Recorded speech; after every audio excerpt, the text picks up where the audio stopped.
Good morning everyone welcome back to my channel. तो चले আসলাম একটা নতুন ভিডিও নিয়ে। আজকে রেডি হয়ে গেছে, আজকে আমাদের বাড়ি যাওয়ার দিন।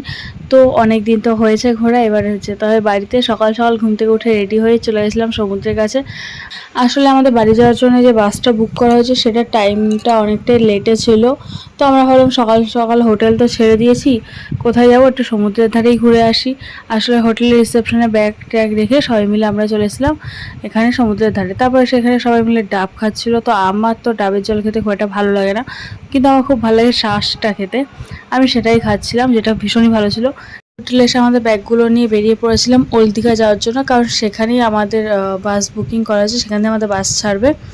তারপর এখানে সবাই মিলে দাঁড়িয়ে দাঁড়িয়ে গল্প করতে করতে টোটো ধরে চলে গেছিলাম আমরা ওল্ড দীঘাতে। বাসে ওঠার আগে কিছুটা টাইম ফাঁকা ছিল, তাই আমরা চলে গেছিলাম হোটেলে কিছু খেতে। তো এখানে আমরা সিম্পলের মধ্যে ডিম ভাত অর্ডার করেছিলাম, আর যেখানে অনেক কিছু ছিল। তার আগে ডাল ছিল, তরকারি ছিল, তারপর ডিমের ঝোল। তো সব কিছু খাওয়া দাওয়া করে নিয়েছিলাম। দেখতেই পাচ্ছ আমাদের তরকারি চলে এসেছে, ডিমের ঝোল চলে এসেছে। খাওয়া দাওয়া করে বাসের সামনে এসে ওয়েট করছিলাম কখন আমাদের বাস ছাড়বে। আর তার বাসে ওঠা আগে পেয়ে গেছিলাম আমি ফুটি, আর এই ছিল আমাদের বাস। তারপর বাসে সব এক এক করে উঠে পড়লাম। আমাদের বাসটা দুবার দাঁড়িয়েছিল, মানে একবার বাস খারাপ হয়ে গেছিলো, আর একবার যেমন কোলাঘাটে দাঁড়ায় কি সেরকম দাঁড়িয়েছিল। আর বাসের মধ্যে উঠেই বাসটা চালু হওয়ার সাথে সাথে আমি তো ঘুমিয়েই পড়েছিলাম। তারপর চলে আসলাম এখানে ব্যারাকপুর স্টেশনে। ব্যারাকপুর স্টেশন থেকে আমরা ট্রেন ধরে চলে আসলাম শ্যামনগর। তো আজকের ভিডিওটা এখানেই শেষ করছি, দেখা হবে নেক্সট ভিডিওতে। টাটা।